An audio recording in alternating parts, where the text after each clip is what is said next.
దేవుని నామమునకే మహిమ కలుగును గాక. ఇక్కడ కూడి వచ్చిన మీకు అందరికీ ప్రభువు నామమున వందనాలు. మీలో ఉన్నారు, ఒక్కసారి మీ చేతులు పైకెత్తుతారా? బలముగా చప్పట్లు కొడదాము, దేవుని మహిమ పరుద్దాము.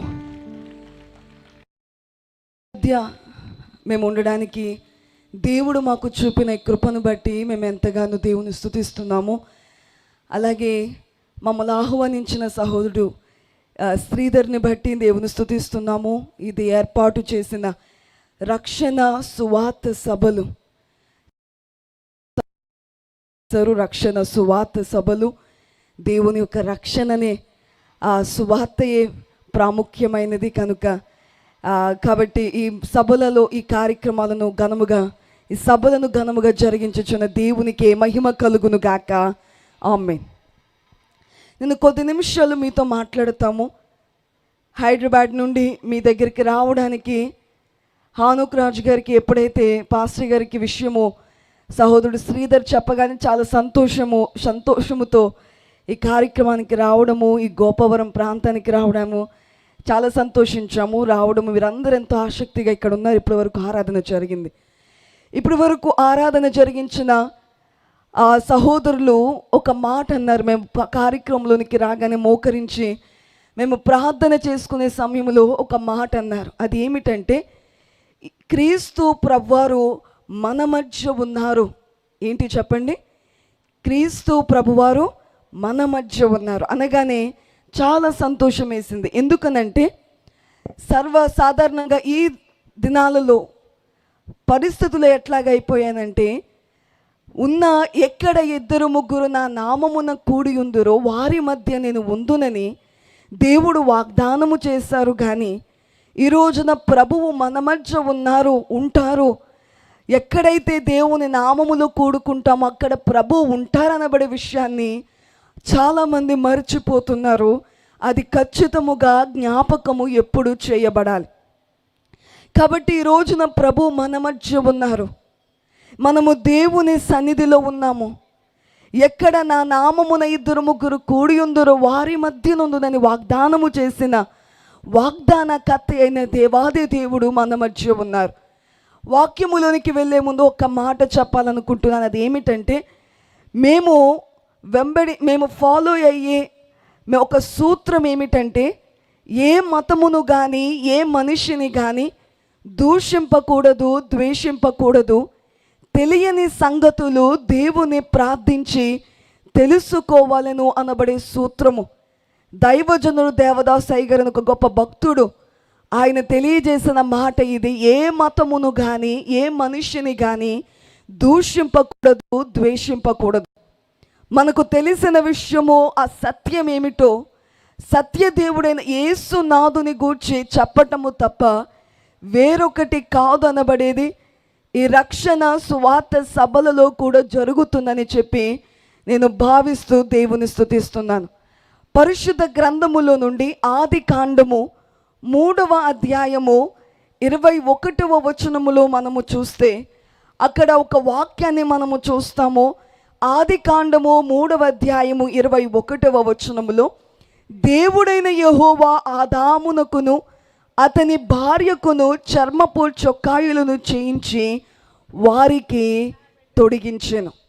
అందరు ఇలా చూడండి. నేను కొన్ని నిమిషాలు మీతో మాట్లాడిన తర్వాత హానుక్ రాజు గారు మాట్లాడతారు మీతో.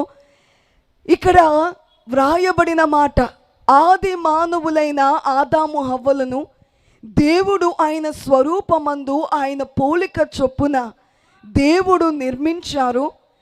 ఏదేను వనములో దేవుడు వారిని ఉంచారు. సమస్తమైన వాటికి జంతువులకు పేరు పెట్టింది ఆదామే. అయితే అందుకు సాటి అయిన సహాయము లేదని చెప్పి దేవుడు హవ్వను కలుగజేశారు. వారి ఇద్దరు ఏదేను వనములు సంతోషముగా వారు ఉన్నారు. మనకందరికీ తెలిసిన విషయమే ఏమి జరిగిందో. సర్పములోనికి అపవాది ప్రవేశించి హవ్వను పడగొట్టిన కార్యము. హవ్వ దేవుడు తినవద్దన్న పండును తిని తినడము మాత్రమే కాదు, తన భర్తకు కూడా కొన్ని తీసుకుని వెళ్ళి ఇచ్చి తనకు కూడా ఆదాము కూడా తెలిసి కూడా అపరాధములో పడడము, వారు చేసిన అపరాధమును బట్టి వారి చుట్టూ ఉన్న మహిమ, అప్పటి వరకు దేవుని యొక్క మహిమ వారిని ఆవరించి ఉంది, కానీ వారు చేసిన తప్పిదాన్ని బట్టి వారి కన్నులు తెరవబడ్డాయి, వారు దిగంబరులని తెలుసుకున్నారు. కాబట్టి మనం చూస్తాము ఆ పై వచనాల్లో, మీరు తీయక్కర్లొద్దు కానీ, వారు అంజూరపు ఆకులను వారు కప్పుకున్నట్లుగా వారు కనులు తెరవబడ్డే దిగంబరులుగా ఉన్నారు. వారు అంజూరపు ఆకులు వారు కప్పుకున్నారు అనబడేది మనము చూస్తాము. అలాగే కానీ దేవుడు చేసిన కార్యము ఏమిటి? దేవుడు చేసిన కార్యము, దేవుడైన యెహోవా ఆదామునకును అతని భార్యకును చర్మపు చొక్కాయిలను చేయించెను. ఈ విషయాన్ని మీరు జాగ్రత్తగా గమనించండి. మనము దేవుని సన్నిధిలో ఉన్నాము, వాక్యాన్ని జాగ్రత్తగా విందాము. సినిమాకు వెళ్ళొచ్చిన వారు సినిమా స్టోరీ చెప్పగలుగుతున్నారు, కానీ ఆదివారం ఆరాధనకి వెళ్ళేవారు పాస్టర్ గారు ఏ వాక్యము చెప్పారో చెప్పమంటే చెప్పలేకపోతున్నారు. వాక్య సమయములో అనాలోచనగా ఉంటున్నారు కొంతమంది. వాక్య సమయానికి కొందరు మందిరానికి వెళ్ళడం లేదు, వాక్యము వినకుండా ఫోను చూసుకోవడము, ఏదో ఆలోచించడము చేస్తూ ఉంటారు. కాబట్టి దేవుని యొక్క ఆశీర్వాదము కుటుంబములలో లేదు అనబడే మాట గమనించాలి. మనము దేవుని సన్నిధిలో చేసే ప్రార్థనలకు జవాబు రాకపోవడానికి గల ముఖ్య కారణం ఏమిటి అని అంటే, వాక్యాన్ని సరిగా వినకపోవడమే. వాక్యాన్ని బాగా వినాలి. వినుట వలన విశ్వాసము కలుగును, విశ్వాస సహితమైన ప్రార్థన ఆ రోగిని స్వస్థపరచు. మీకు అందరికీ వాక్యము తెలిసిందే. విశ్వాస సహితమైన ప్రార్థన ఆ రోగిని స్వస్థపరచును. మీ కుటుంబంలో ఏ ప్రార్థన అయినా సరే అది నెరవేర్చబడాలి అని అంటే ముందుగా వాక్యము వినాలి. వాక్యం వింటే మీకు విశ్వాసము కలుగుతుంది. విశ్వాసముతో చేసే ప్రార్థనకు దేవుడు జవాబిస్తారు.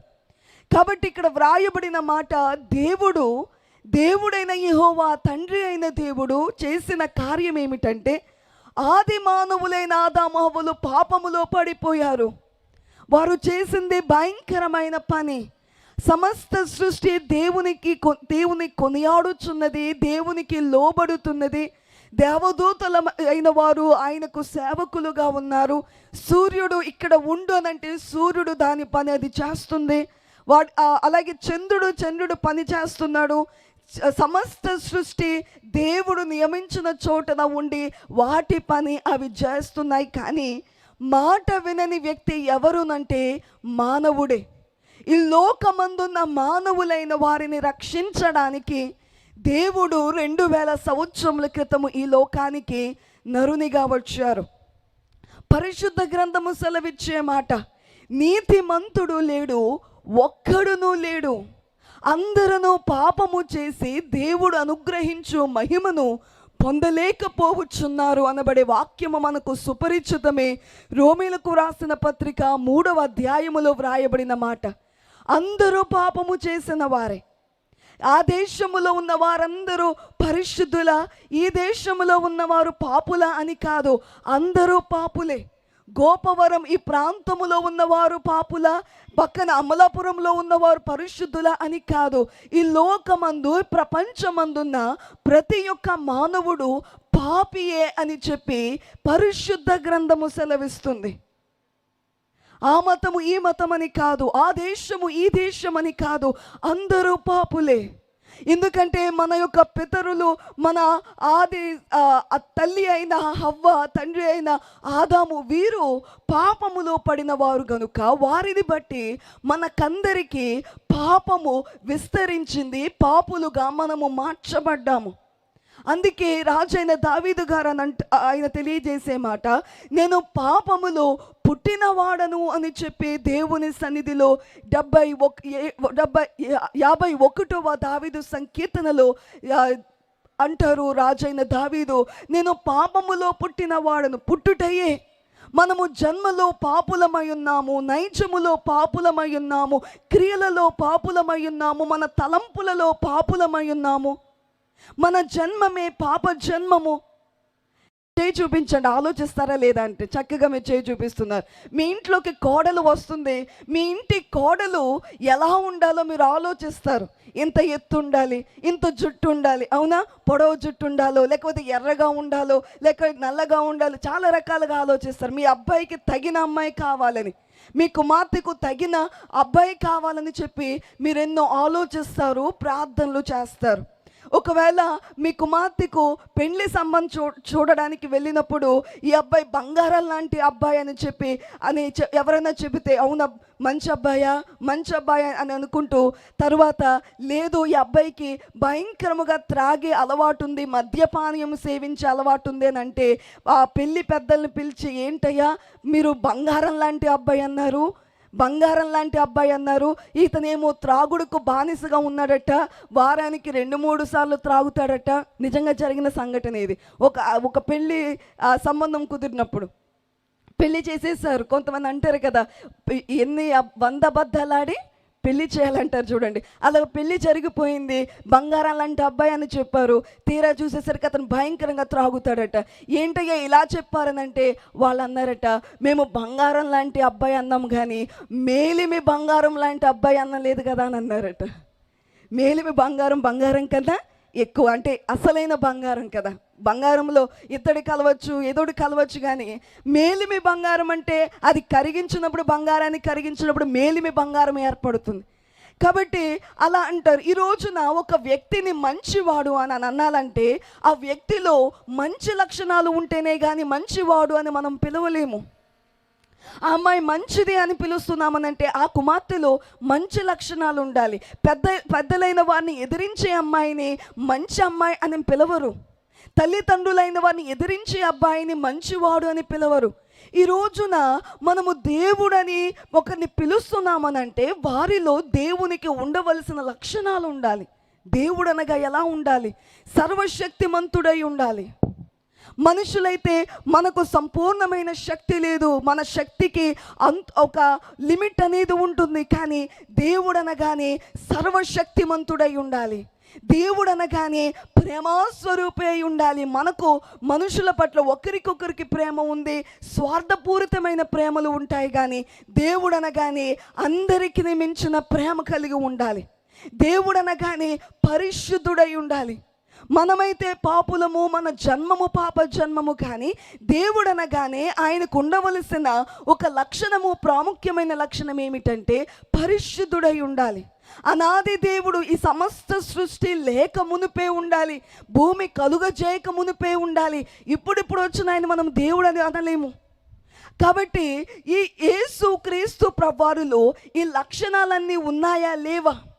ఒకవేళ మనకు దేవునికి ఉండవలసిన లక్షణాలు యేసు క్రీస్తు ప్రభువారిలో మనకు కనబడకపోతే మనము యేసును ప్రభువుని విడిచిపెట్టి వేయొచ్చు. మీకు అర్థమవుతుందా? యేసు క్రీస్తు ప్రభువారిలో ఉండవలసిన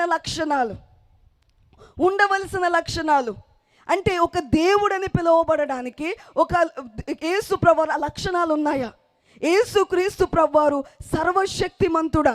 యేసుక్రీస్తు ప్రభువారు పరిశుద్ధుడై ఉన్నారా? ఆయన ప్రేమస్వరూపి అయి ఉన్నారా? ఆయన సమస్త సృష్టికి ఆది సంభూతుడై ఉన్నారా? ఇప్పుడు ఉన్నారా? తరువాత ఉన్నారా? యుగములు ఉన్నారా లేదా అనేది మనం గమనించాలి. ఒకవేళ ప్రభువారిలో ఈ లక్షణములు లేవు అనంటే మనం విడిచిపెట్టి వేయచ్చు. ప్రభువారిలో కాదు, పలానా వారిలో ఉన్నాయనంటే మనమందరం అక్కడికి వెళ్ళాలి. కానీ పరిశీలించి సమస్తమును పరీక్షించి మేలైన దానిని చేపట్టుడి అని పరిశుద్ధ గ్రంథము సెలవిచ్చినట్లుగా నువ్వు పరీక్షించి చూడు. ఎవరో చెప్పితే నువ్వు వినడము కాదు, నువ్వు ఆలోచించి చూడు ఈ లక్షణములు ఎవరిలో ఉన్నాయో. నేను ఆలోచించి చూచాను. నేను పుట్టుకతోనే క్రైస్తవ కుటుంబములో జన్మించిన దానను. నా తల్లిదండ్రులైన వారు గొప్ప సేవకులు, ఎంతో విరామము లేని సేవ చేసేవారు. కానీ నాకు వయస్సు వచ్చినప్పుడు, నాకు జ్ఞానము కలిగినప్పుడు నేను ఆలోచించాను, నిజముగానే యేసుక్రీస్తు ప్రభువారు దేవుడా కారా అని నేను ఆలోచించుకొని నేను చూచాను. నేను పరిశీలించి చూచాను, నేను కైకున్నాను, చూచాను. మా అమ్మగారు నాన్నగారు భక్తిలోనే పెంచారు, కానీ నేను నిజముగా తెలుసుకొని చూచాను, అవునా కాదా అని విశ్లేషించి తెలుసుకున్నాను, అన్వేషించి తెలుసుకున్నాను. ఈరోజు దేవుడు నీకు జ్ఞానం ఇచ్చారు. ఈరోజు దేవుడు జ్ఞానం ఇచ్చిన ఒక గదిలో కూర్చొని సమస్త సృష్టి కలుగ చేసిన దేవునికి ఉండవలసిన లక్షణాలు ప్రభువారిలో ఉన్నాయా లేవో? మనకు ఈ లక్షణములన్నీ మనకు పుష్కలముగా యేసు క్రీస్తు ప్రభువారిలో కనబడుతున్నాయి. ఆయన 2000 సంవత్సరముల క్రితం ఈ లోకానికి నరునిగా వచ్చారు, కానీ ఆది సంభూతుడై ఉన్నారు. సమస్త సృష్టికి ఆది సంభూతుడై ఉన్నారు. ఆయన మాట ప్రకారముగా సమస్త సృష్టి కలుగ చేయబడింది. ఆయన మాట చెప్పగా ఈ సమస్త భూలోకము, ఆకాశము, చెట్లు, చేమలు, వృక్షాదులు సమస్తము కలుగ చేయబడ్డాయి. ఆయన హస్తములతో మనలను నిర్మించారు. మొన్న వచ్చిన వారు కాదు, యేసుక్రీస్తు ప్రభువారు. అమెరికా దేవుడు అంటారు కొందరు యేసుక్రీస్తు ప్రభువారిని, లేక తక్కువ కులాలకు సంబంధించిన దేవుడు అంటారు. కాదు కాదు, ఆయన సర్వ సృష్టికి ఆది సంభూతుడై ఉన్నారు. సర్వ మానవాళి కొరకు రక్తాన్ని చిందించారు. ఈ రోజున పరలోకము చేరాలంటే నేనే మార్గము, జీవము, నేనే పరలోకానికి చేరాలంటే నేనే మార్గమని సెలవిచ్చారు యేసుక్రీస్తు ప్రభువారు. ఈ లోకములో ఎవరు అట్టి మాట తెలియజేయలేదు. ఈ రోజున పరలోకానికి వెళ్ళాలంటే ఒక్కటే ఒక్క మార్గము, యేసుక్రీస్తు అనబడే మార్గమే. నేను మిమ్మల్ని ప్రశ్న అడుగుతాను. ఉదయము కాగానే మనకు మంచి ఎండలు ఎక్కువైపోయాయి, అవునంటారా కాదంటారా? మంచిగా ఎండలు ఎక్కువైపోయాయి. ఇప్పుడు సూర్యుడు మనకు సంబంధించిన సూర్యుడేనా? ఇండియా మన గోపవరానికి చెందిన సూర్యుడేనా? పోనీ మన ప్రక్క దేశము నేపాల్ కానీ లేక పాకిస్తాన్ వాళ్ళు కానీ, మొన్న మ్యాచ్లు జరిగినాయి కదా, నాకు మొన్న తెలిసిన మ్యాచెస్ జరుగుతున్నాయని. పోనీ పాకిస్తాన్ వాళ్ళు వచ్చి సూర్యుడు, ఆకాశం అందున్న సూర్యుడు మాకు సూర్యుడు అని అంటే మీరేమంటారు? ఏమంటారమ్మా చెప్పాలి? గోపవరం వారు మీరు చాలా తెలివైన వారు కాబట్టి మీరు ఏమంటారని, ఒకవేళ వాళ్ళు ఒకవేళ మేము సూర్యుడి చుట్టూ మా సూర్యుడు కనుక మేము గోడ కట్టేసుకుంటాము అని అంటే మీరేమంటారు? నవ్వుతున్నారు మీరేమంటారు? మీరు తెలివైన వారు కాబట్టి ఏమంటారంటే కట్టుకోండి అని అంటారు. అవునా? ఎందుకు? ఎవరికైనా సాధ్యం అవుతుందా? సూర్యుని చుట్టూ గోడ కట్టుకోవడం ఎవరికి అవుతుంది? ఇప్పుడు సూర్యుడు, ఆకాశమందున్న సూర్యుడు అందరికీ సూర్యుడే, అందరికీ వెలుగిచ్చేవాడే. కాబట్టి దానిని కలుగజేసిన దేవుడు యేసు క్రీస్తు ప్రభువారు అందరికీ దేవుడు. దేవుడు అంటే అందరికీ దేవుడు, కొందరికి కాదు. యేసు నామము ఆయన అమెరికా దేవుడు కాదు, లేకపోతే వేరే దేశానికి సంబంధించిన నామము కాదు, మన దేశానికి సంబంధించిన నామము కాదు, మన దేశానికి సంబంధించిన వారు కాదు కదా యేసుక్రీస్తు అని అంటారు. అసలు ఆ పేరు మనకు సంబంధించినది కాదు, మనం ఎందుకు ఆరాధించాలని అంటారు కొందరు. అది మిడిల్ ఈస్ట్కి ఎక్కడికో సంబంధించిన పేరు, ఇశ్రాయేలు దేశానికి సంబంధించినని అంటారు. కానీ యేసు క్రీస్తు అనబడే నామము ఈ లోక నామము కాదు, ఈ మన దేశానికి సంబంధించిన వేరే దేశానికి సంబంధించిందో కాదు. యేసు నామము పరలోక నామము. సంతోషం అన్నవారు బలముగా చప్పట్లు కొడదాము, బలముగా. బలో యేసు మహారాజుకే, దేవునికే మహిమ కలుగును గాక. మనం పాడతాము కదా, శ్రీ యేసు నామం అతిశయ నామం, పరిశుద్ధ పరమనామం. ఏ నామము? యేసు నామము పరిశుద్ధ పరమనామము, పరలోక సంబంధమైన నామము యేసు నామము. ఈ లోకానికి దేవుడు 2000 సంవత్సరముల క్రితము వచ్చారు. ఈ రోజున మానవునికి పట్టిన రోగము పాప రోగము, ఆత్మకు పట్టిన రోగము పాపమనే రోగము. ఈ పాపాన్ని బట్టి మనము నరకములోనికి వెళ్ళిపోవాలి. మన అపరాధములను బట్టి మనము నరకములోనికి వెళ్ళాలి. మీ అపరాధముల చేత, పాపముల చేత మీరు చచ్చిన వారై ఉండగా అనబడే వాక్యాన్ని మనం ఎఫెసీ పత్రిక 2:1 చూస్తాము. మనము చచ్చిన వారము మన అపరాధముల చేత. కానీ దేవుడు 2000 సంవత్సరముల క్రితం ఈ లోకానికి వచ్చి ఆయన రక్తాన్ని చిందించారు. ఈ రోజున పరలోకానికి మార్గము, నరకమును తప్పించే మార్గము ఎవరునంటే యేసు క్రీస్తు ప్రభువారు అనబడే విషయాన్ని ఈ రోజున గమనించాలి. అందుకే నేను అడుగుతాను, మీలో ఎంతమంది నిజముగా దేవుని సన్నిధిలో మోకాళ్ళుని దేవా నన్ను క్షమించమని అడిగిన వారు మనలో ఎంతమంది ఉన్నారు? ఎంతమంది ఉన్నాము? నేను పుట్టుటముతోనే క్రైస్తవ కుటుంబంలో జన్మించానండి, నేను పుట్టుక క్రైస్తవుడు అని అంటారు. అసలు పుట్టుక క్రైస్తవుడు అనేదే లేదు. పరిశుద్ధ గ్రంథం దాన్ని ఒప్పుకోదు. పుట్టుక క్రైస్తవుడు అనబడే మాట మనం దేవుని వాక్య గ్రంథంలో చూడము. పుట్టుక క్రైస్తవులు అనేవారు లేరు. క్రైస్తవులంటే ఎవరు? యేసు ప్రభువని నోటితో ఒప్పుకొని దేవుడు ఆయనను మృతులలో నుండి లేపనని మనం విశ్వసించి మన పాపములను బట్టి మనము పశ్చాత్తాపబడి మన హృదయములో నొప్పించబడి యేసు నామమున బాప్తిస్మము మనము పొందినప్పుడే అప్పుడే మనము క్రైస్తవులుగా మారతాము. కానీ పుట్టుకతో క్రైస్తవులు అనేవారు ఎవ్వరూ లేరు. సంవత్సరాలు తరబడి అలవాటైపోయి మందిరాలకు వెళ్ళి మాకు తెలుసు, ఆరాధనలు తెలుసు, పాటలు తెలుసు, మా పాస్టర్ గారు తెలుసు, మాకు బాగా పరిచయము, ఇవన్నీ మనం అనుకున్నా కానీ పరలోకానికి మార్గం అది కాదు. మనకు నిజముగా ప్రభువారిని కలిగి ఉన్నామా, నిజముగా మనము రక్షణలోనికి వచ్చామా, మారు మనసు అనే అనుభవం మనలో ఎంతమందికి ఉన్నదనే విషయాన్ని ఈరోజు మనం గమనించాలి. మారాలి, నీ మనస్సే మారాలి. మారిన మనస్సు దేవునికిస్తే ఫలితం ఉంటుంది అని భక్తులైన వారు పాడినట్లుగా మారిన మనసిస్తేనే ఫలితము. మారని మనసు వల్ల దేవునికి ప్రయోజనము లేదు. మారకుండా ఎన్ని సంవత్సరములు మందిరములకు వెళ్ళినా ప్రయోజనము లేదు, ఎన్ని వాక్యములు విన్నా ప్రయోజనము లేదు, క్రైస్తవుడని చెప్పుకున్న ప్రయోజనము లేదు, మా తల్లి గొప్ప ప్రార్థనా పరురాలు, మా తండ్రి గొప్ప భక్తుడని చెప్పుకున్న ప్రయోజనము లేదు. ఈ రోజున నీలో జరగాలి ఆ రక్షణ కార్యము. నువ్వు దేవుని సన్నిధిలోనికి వెళ్ళి ఇలాగున మోకరించి, నీ గదిలోనికి వెళ్ళి మోకరించి సిలువలో ఉన్న ప్రభువారిని జ్ఞాపకము చేసుకుంటూ, దేవా నా కొరకు సిలువలో మరణించారయ్యా, నా జన్మమే పాప జన్మము నాయన, నా కొరకు నేను అడగకుండగానే నా కొరకు ఈ భూమిపైకి వచ్చి వేశారయ్యా. సిలువలో ఉన్న కాలములో నన్ను గూర్చి ఆలోచించారయ్యా, నన్ను రక్షించాలని ఆలోచించారయ్యా, నన్ను క్షమించండి తండ్రి అని చెప్పి పశ్చాత్తాపముతో మన హృదయములను కడిగి వేసుకోవాలి ఆయన రక్తము చేత. అదే నిజమైన పశ్చాత్తాపము. మందిరాలకు వెళ్ళిపోవడము కాదు. కొంతమంది ఎప్పుడు బాప్తిస్ము అంటే పెండ్లికి బాప్తిసం అంటారు. పెళ్లి చేయాలి పాస్టర్ గారు, బాప్తిసం పొందకపోతే పెళ్లి పాస్టర్ గారు చేయరు కాబట్టి పెళ్లి జరగబోతుంది వచ్చే నెల లేక వచ్చే 2 వారాల్లో కాబట్టి అర్జెంటుగా బాప్తిసం పొందేస్తారు కొంతమంది. అది పెళ్లి బాప్తిసం కానీ పరలోక రాజ్యానికి వెళ్ళే బాప్తిసం కాదు. ఏదో నామకార్థముగా తీసుకునే బాప్తిస్మాల్లో ఒకవేళ మీలో ఎవరైనా అట్టి వారు ఉన్నారంటే ఈ రోజున క్షమించమని దేవుని అడిగి మీ హృదయములను కడిగి వేసుకోండి. ఈ సభల యొక్క ప్రత్యేకత కూడా అదే. రక్షణ సువార్త సభలు ఈ రోజున మనలో ప్రతి ఒక్కరూ రక్షించబడవలసిన ఆవశ్యకత ఎంతో ఉంది.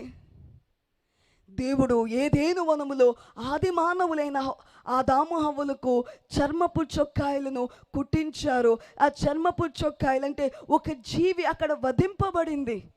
వారికి చర్మపు చొక్కాయలు కావాలనంటే చర్మపు చొక్కాయలని అర్థమైపోతుంది. చర్మముతో చేయబడిన అంగి ఈ కాలంలో కూడా చూస్తాం. కోట్స్ అయినవి, రెయిన్ కోట్స్ అయినవి చర్మముతో చేస్తారు, యానిమల్ స్కిన్తో. చర్మపు చొక్కాయలు అంటే ఒక జీవి అక్కడ వధింపబడింది, దాని యొక్క చర్మము దేవుడు చొక్కాయలుగా చేసి వారికి తొడిగించారు. అంటే చూడండి, ఇంటిలో ఉన్న చిన్న పిల్లలకు తల్లిదండ్రులైన వారు బట్టలు కొని వారు నువ్వు పాపని వేసుకోమని చెప్పరు, ఆ చిన్న పాపని వేసుకోమని చెప్పరు, ఆ బాబుని వేసుకోమనరు. తల్లి ఆ వస్త్రాలు ధరింపజేస్తుంది, తండ్రి ఆ వస్త్రాలు ధరింపజేస్తాడు. అంటే ఎంతగా దేవుడు ఆ చర్మపు చొక్కాయలను చేయించి దేవుడు ఆది మానవులైన ఆదాము హవ్వలకు దేవుడు తొడిగించారు. దేవుడే వారికి వస్త్రములను కప్పారు. అంటే వారికి వస్త్రములు కప్పబడడానికి అక్కడ ఒక జీవి వధింపబడింది. అంటే రాబోవుచున్న కార్యము, సిలువలో జరగనయ్యున్న కార్యమునకు గుర్తుగా ఏదేను వనములో ఒక బలి అర్పణ జరిగింది, ఒక జీవి వధింపబడింది ఆది మానవులైన ఆదాము హవ్వల యొక్క దిగంబరత్వమును కప్పడానికి. అటువంటి దేవుడు 2000 సంవత్సరముల క్రితం ఈ లోకానికి నరావతారిగా వచ్చి వేసి మన కొరకు సిలువలో ఆయన రక్తాన్ని చిందించారు. ఒక్కసారి చర్మపు చొక్కాయలను తొడిగించిన ప్రభువారిని గూర్చి, దేవుని గూర్చిన విషయాన్ని ఒక్కసారి చూద్దాము. ఆయన ఎటువంటి వస్త్రాలు ధరించారు అని పరిశుద్ధ గ్రంథములో మనము చూస్తే, యోబు గ్రంథము 37వ అధ్యాయము 22వ వచనములో చూస్తే, దేవుడు భీకరమైన మహిమను ధరించుకొని అనబడే మాటను మనము చూస్తాం. భీకరమైన మహిమను ధరించుకున్నారని. 93వ సంకీర్తన 1వ చరణములో ప్రభావమును వస్త్రముగా ధరించి ఉన్నారని. 104వ సంకీర్తన 1-2 వచనాల్లో మహత్వమును ప్రభావమును వస్త్రముగా ధరించారని. దేవుని యొక్క వస్త్రం ఏమిటంటే భీకరమైన మహిమయే ఆయనకు వస్త్రము. ఆయన వస్త్రం ఏమిటంటే ప్రభావమే ఆయన యొక్క వస్త్రము. ఆయన వస్త్రం ఏమిటంటే మహత్వమే ఆయన యొక్క వస్త్రము. అంతటి దేవుడు 2000 సంవత్సరముల క్రితం ఈ లోకానికి నరునిగా వచ్చినప్పుడు, సిలువలో ఆయన చంపబడే సమయములో, సిలువలో వధింపబడిన సమయములో, సిలువ వేయబడిన కాలమందు ప్రభువారి యొక్క వస్త్రము కొరకు చీట్లు వేసుకున్నారు. అక్కడ ఉన్న సైనికులైన వారు చీట్లు వేసుకున్నారు. ప్రభావమును వస్త్రముగా ధరించిన దేవుడు ఆయన మహిమను ప్రక్కకు పెట్టి ఈ లోకానికి నరునిగా వచ్చి వేశారు. తను తాను రిక్తునిగా చేసుకున్నారు, తగ్గించుకున్నారు. కేవలం ఎందుకునంటే నిన్ను నన్ను రక్షించడానికి వస్త్రము మహిమను ధరించుకున్నారు. అదే ప్రకటన గ్రంథములో మనము చూస్తే యేసుక్రీస్తు ప్రభువారు ఎలా కనబడతారు? ప్రకటన గ్రంథము 10వ అధ్యాయము 1వ వచనములో మేఘమును ధరించుకున్న దూతను చూస్తున్నాం. మేఘమును ధరించుకున్న దూత. అలాగే తన పాదముల మట్టుకు దిగుచున్న వస్త్రము ధరించుకుని తన రొమ్మునకు బంగారు దట్టి కట్టుకుని ఉండెనని చెప్పి ప్రకటన గ్రంథము 1వ అధ్యాయములో చూస్తాము. అంతటి మహిమ ప్రభావముల చేత ఉన్న దేవుడే నరుని కొరకు ఆయన ప్రభావమును వెలుగును ప్రక్కకు పెట్టి ఆయన ఈ లోకానికి ఎంతగా తగ్గించుకుని దాసుని రూపముతో నేను పరిచారము చేయుటకే వచ్చాను కానీ పరిచారము చేయించుకున్నటకు రాలేదని తగ్గించుకున్నవారు యేసు ప్రభువారే. తన పై వస్త్రము అవతల పెట్టి శిష్యులైన వారి పాదములు కడిగిన ప్రభువారు. ఆయనది ఎంత తగ్గింపు! ఎందుకు ఇంతగా తగ్గించుకున్నారంటే ఎందుకనంటే మనకందరికీ ఆయన వస్త్రమునివ్వడానికి. 61వ అధ్యాయము యెషయా గ్రంథము 10వ వచనములో చూస్తే అక్కడ ఒక మాట చూస్తాము. 61వ అధ్యాయము 10వ వచనాన్ని ఒకసారి చదవండి. 61 10వ వచనాన్ని త్వరగా చదువుదాము. ఆ 10వ వచనములో మనము చూస్తే 61 10వ వచనం, శృంగారమైన పాగా ధరించుకునిన పెండ్లి కుమారుని రీతిగాను, ఆభరణములతో అలంకరించుకునిన పెండ్లి కుమార్తె రీతిగాను ఆయన రక్షణ వస్త్రములను నాకు ధరింపచేసి ఉన్నాడు. దేవుడు ఎందుకు ఆయన ప్రభావము మహిమ వెలుగు వస్త్రము, ఆయన వస్త్రము మహిమ, ఆయన వస్త్రం ఏమిటంటే వెలుగే, ఆయన వస్త్రం ఏమిటంటే మహాత్యమే. భీకరమైన వస్త్రములు ఆయన ధరించారు. వాటన్నిటిని ప్రక్కకు పెట్టి సిలువలో మన కొరకు యజ్ఞమైపోవడానికి గల కారణం ఏమిటంటే మనకు రక్షణ అను వస్త్రములను ధరింపచేయడానికై. ఆ వచనములోనే మనము చూస్తే నీతి అను వస్త్రములు ఇవ్వడానికి, జయము అనబడే వస్త్రాలు ఇవ్వడానికి, పెండ్లి వస్త్రాలు ఇవ్వడానికి, అలాగే ఉల్లాస వస్త్రము 61వ అధ్యాయమే యెషయా గ్రంథములో 3వ వచనములో దుఃఖమునకు ప్రతిగా ఆనంద తైలమును అని మనము చూస్తాం. ఆ పైగా సియోనులో దుఃఖించు వారికి ఉల్లాస వస్త్రములు ధరింపచేయుటకు అని చూస్తాము. భారభరితమైన ఆత్మకు ప్రతిగా స్తుతి వస్త్రం అని చూస్తామంటే ఇన్ని రకములైన వస్త్రములు, రక్షణ వస్త్రము, నీతి వస్త్రము, జయ వస్త్రము, పెండ్లి వస్త్రము, ఉల్లాస వస్త్రము, స్తుతి వస్త్రము, ఇక చివరిగా దీన మనస్సు అనబడే వస్త్రమును ధరింపచేయడానికి. ఈ రోజున మనకి ఎన్నో వస్త్రాలు ఉంటాయి. పెండ్లికి అంటే ఇది అని చెప్పి ఆఫీస్కి వెళ్ళేకి, పనికి వెళ్ళేది వేరే రకమైన వస్త్రాలు మనం ధరించుకుంటాం. మనకు స్తోమతకు తగినట్లుగా మనం వస్త్రాలు కొనుక్కుంటాము. ఎన్నో రకాలుగా మనం కొనుక్కొని పెట్టుకుంటాం. కానీ అవన్నిటిని గూర్చి కాదు. మనము చూస్తే అంబానీ గారి యొక్క కుమారుడు వివాహము జరిగినప్పుడట వాళ్ళ ఇంటిలో పెంపుడు జంతువు ఉంటుంది కదా, పెట్ డాగ్. వాళ్ళ ఇంటిలో ఉన్న ఆ డాగ్ కొరకు మరి నాకు అంత జ్ఞాపకము లేదు కానీ లక్షల్లోనే డబ్బులు ఖర్చు పెట్టారు దానికి డ్రెస్ వేయడానికి. మీకు ఎంతమందికి గుర్తుందో మరి. వారు డబ్బున్నవారు కనుక అంత డబ్బు లక్షలు ఖర్చు పెట్టి వారికి పెంపుడు జంతువుకి వస్త్రాలు ధరింపచేశారు. గొప్పవారు గొప్ప గొప్ప వస్త్రాలు ధరించవచ్చు కానీ ఈ రోజున మనలో ఎంతమందికి రక్షణ వస్త్రం ఉన్నది? ఎంతమందికి నీతి వస్త్రం ఉన్నది? ఈ రోజున మనలో ఎంతమంది ఉల్లాస వస్త్రాన్ని ధరించుకున్నారు? సంతోష వస్త్రం మనలో ఎంతమందికి ఉంది? దీన మనసు ఎంతమందికి ఉంది?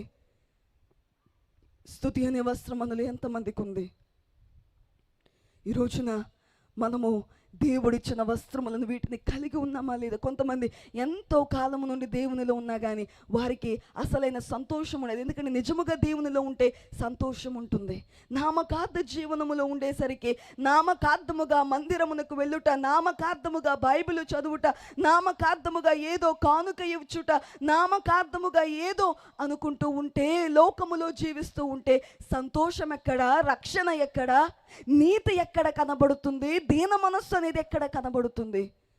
ఈ రోజున ఇట్టి వస్త్రములు మనము ధరించిన వారిగా మనము ఉండాలి. ఎందుకనంటే అందుకని సిలువలో ఆయన చనిపోయారు, అందుకే ఆయన రక్తాన్ని చిందించారు.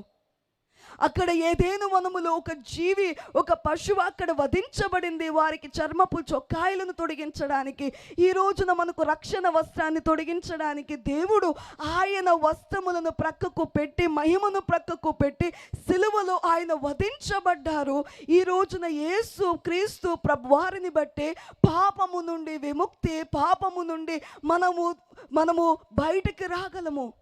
ఎన్ని తిరిగినా పోవు పోవు పాపంబులు, ఎంత ఏడ్చినా పోవు పోవు.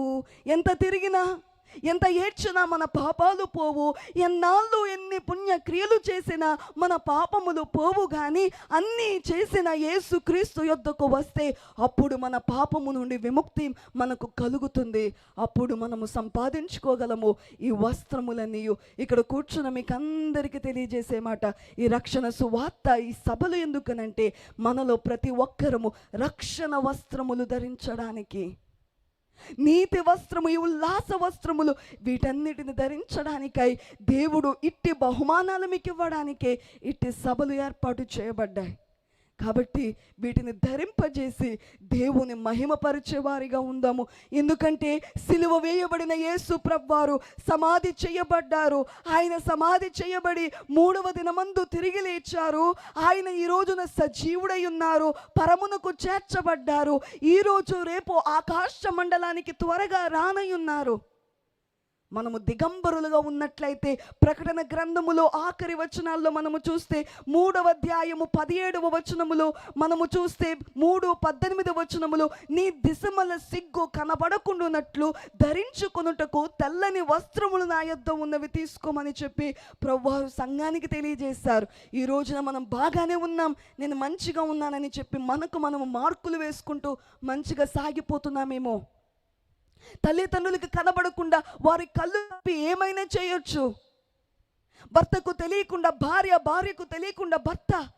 ఈ లోకములో ఉన్నవారి కళ్ళు కప్పవచ్చు, సమాజములో ఉన్నవారి కళ్ళు కప్పవచ్చు, కానీ పరమందున్న దేవుని యొక్క కన్నులు మనము కప్పలేము.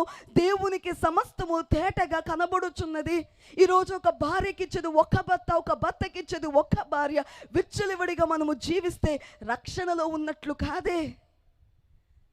ఈ రోజున మనము గమనించుకొని పశ్చాత్తాపడి దేవుని సన్నిధిలో ఏడ్చి, నన్ను క్షమించుము దేవా అని చెప్పి మన హృదయములను ఆయన రక్తము చేత కడిగి వేసుకొని రమ్మనుచున్నారు. నిన్ను ప్రభు యేసు వాంఛతో తన కరములు చాపి రమ్మనుచున్న ఆయన ఎదురు చూస్తున్నారు, నువ్వు ఆయన యొద్దకు వస్తావని.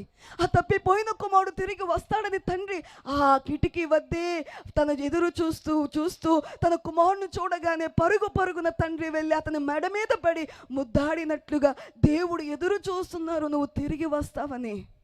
కాబట్టి ఈ లోకములో ఉన్న అనారోగ్యము పోవాలనో, సంతానము కలగాలనో, ఉన్న అప్పులు పోవాలనో, ఆస్తులు కలగాలనో అనబడే ప్రార్థనలు చేస్తాము. కానీ ఈరోజు మనలో ఎంతమంది రక్షణ కలిగి ఉన్నాం? నీ కుటుంబంలో ఎంతమంది రక్షించబడ్డారు? ఇప్పుడే దేవుని రాకడ వస్తే మీ కుటుంబంలో ఎంతమంది దేవుని రాకడలు ఎత్తబడతారు? కుటుంబంలో 6 ఉన్నారా? 6 రక్షణలోనికి వచ్చారా? వారు ఇంకా రాలేదంటే నువ్వు వారి కొరకు కన్నీళ్లు కార్చి ప్రార్థన చేసే బాధ్యత నీకు ఉంది. బాధ్యత. You have the responsibility to pray for your family. నీ ఊరు వారి కొరకు, నీ వీధి వారి కొరకు నువ్వు కన్నీళ్లు కార్చి చేసే ప్రార్థన చేసే ఆవశ్యకత, బాధ్యత నీ మీద ఉన్నది. నా ఊరి వారి కొరకు, నా చుట్టూ ఉన్న వారి కొరకు ప్రార్థన చేసే బాధ్యత నా మీద ఉన్నది. కనుక ఈ రోజున దేవుని యొక్క రాకడ సమీపముగా ఉంది. రేపొద్దున దేవుడు చూచి నీకెంత సమయం ఇచ్చాను, ఎందుకు వృధా చేసావు అని దేవుడు నిన్ను అనకుండునట్లు, నిన్ను బలానమ్మకమైన మంచి దాసుడా అని పిలుచుకునే, నిన్ను దేవుడు పిలిచేటట్లుగా ఈ రోజున దేవుని కొరకు జీవిద్దాం. అంతటి దేవుడు సమస్తాన్ని విడిచిపెట్టి మన కొరకు ఈ లోకానికి వచ్చారు.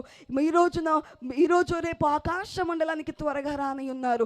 దేవుని కొరకు ఈ లోక పాపములను, ఈ లోక వ్యసనములను, ఈ లోక సంబంధమైన పాపములు విడిచిపెట్టలేవు అనంటే నీకు ఇంకా దేవుని యొక్క ప్రేమార్థము కానట్లే. ఈ రోజున తెలుసుకొని దేవునిలో మరలా బలముగా నిలవబడదాము, పరిశుద్ధాత్మ శక్తి చేత నింపబడదాము, దేవుని యొక్క రెండవ రాకడకు సిద్ధపడదాము. అటు గొప్ప ధన్యత పరిశుద్ధాత్మ సహాయము ద్వారా దేవుడు మనకందరికీ అనుగ్రహించును గాక. మీకు ఎంతమందికి కావాలి దేవుని యొక్క అనుగ్రహము? చేతుల పైకెత్తండి. దేవుడు మన అందరిని ఆశీర్వదించును గాక. రెండు చేతుల పైకెత్తి మీకు ఎంత స్వరం ఉందో అంత స్వరముతో బోలో యేసు మహారాజుకే, దేవునికే మహిమ కలుగును గాక. మీ స్వరం